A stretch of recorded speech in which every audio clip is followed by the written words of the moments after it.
দর্শক, জাহাঙ্গীরনগর বিশ্ববিদ্যালয় থেকে এ বিষয়ে আরো জানাতে সরাসরি যুক্ত হচ্ছেন আমাদের সহকর্মী জিয়াউর রহমান জিয়া। জিয়া, জানাবেন বিশ্ববিদ্যালয়ে আজকের পরিস্থিতি কেমন দেখতে পাচ্ছেন, আর শিক্ষক ও শিক্ষার্থীরা কি বলছেন চলমান পরিস্থিতি নিয়ে?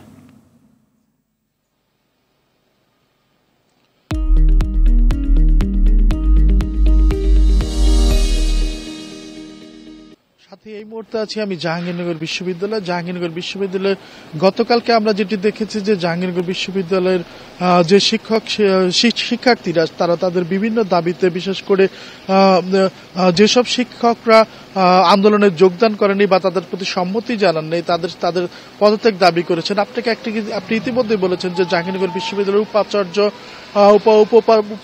শিক্ষা রেজিস্ট্রার এবং অন্যান্য কিছু প্রশাসনিক কর্মকর্তা সহ কিছু শিক্ষক ইতিমধ্যে পদত্যাগ করেছেন, যার কারণে জাহাঙ্গীরনগর বিশ্ববিদ্যালয় আসলে প্রশাসনিক কার্যক্রম পুরো স্থবির হয়ে পড়েছে এবং এখানে শিক্ষার্থীদের নিরাপত্তার বিষয়টিও চলে এসেছে। আমরা যেটি দেখেছি যে বিভিন্ন গতকালকে এ নিয়ে বিভিন্ন কর্মসূচিও ছিল শিক্ষার্থীদের এবং আন্দোলনরত শিক্ষার্থীদের।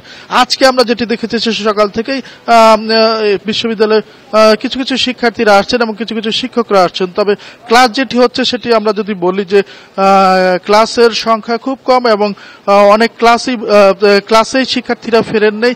কিছু কিছু শিক্ষার্থী দেখা গেলেও তারা ক্লাসের বাইরে বা করিডোরে অবস্থান করছেন।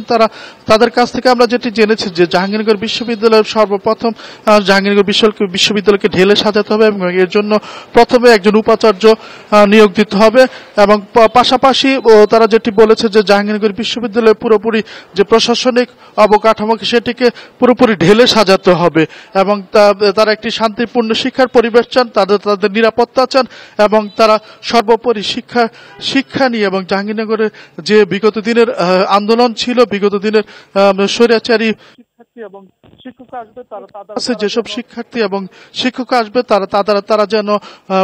তারা যেন সকল শিক্ষার্থী এবং বিশ্ববিদ্যালয়ের জন্য যেটি শান্তিপূর্ণ পরিবেশ সেটি ফিরিয়ে আনবেন এবং তারা বারবার যেটি দাবি জানিয়েছেন শিক্ষার পরিবেশ ফিরিয়ে আনতে এবং বিশেষ করে যে উপাচার্য সহ যেসব যারা পদত্যাগ করেছেন তাদের সেসব জায়গায় নতুন নতুন নিয়োগ দিয়ে শিক্ষার পরিবেশ ফিরে আনার জন্য তারা শিক্ষা উপদেষ্টা এবং প্রধান উপদেষ্টার নিকট তারা আহ্বান জানিয়েছেন। তো আমি যেটি বলতে পারি যে জাহাঙ্গীরনগর বিশ্ববিদ্যালয়ে বর্তমানে শিক্ষার পরিবেশ যেটি এখনো ফিরে আসেনি। শিক্ষার্থীদের মধ্যে একটি নিরাপত্তা এবং যেহেতু শিক্ষার পরিবেশ ফিরে আসেননি সেহেতু শিক্ষার্থীরা এখনো ক্লাসে আসেননি এবং অনেক শিক্ষকরাই ক্লাসে ফিরেননি এবং অনেক সাধারণ যে শিক্ষার্থীরা তারা এখনো জাহাঙ্গীরনগরে আসেননি।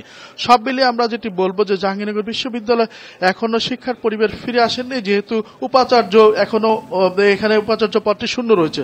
তো সাথী তারা যেটি বলেছেন অতি দ্রুত শিক্ষা উপদেষ্টা এবং প্রধান উপদেষ্টা উপাচার্য নিয়োগ দিবেন এবং উপাচার্য নিয়োগের মধ্যে দিয়ে জাহাঙ্গীরনগর পরিবেশের শিক্ষার স্বাভাবিক পরিবেশ ফিরে আসবেন বলে তারা দাবি জানিয়েছেন। সাথী, ধন্যবাদ আপনাকে।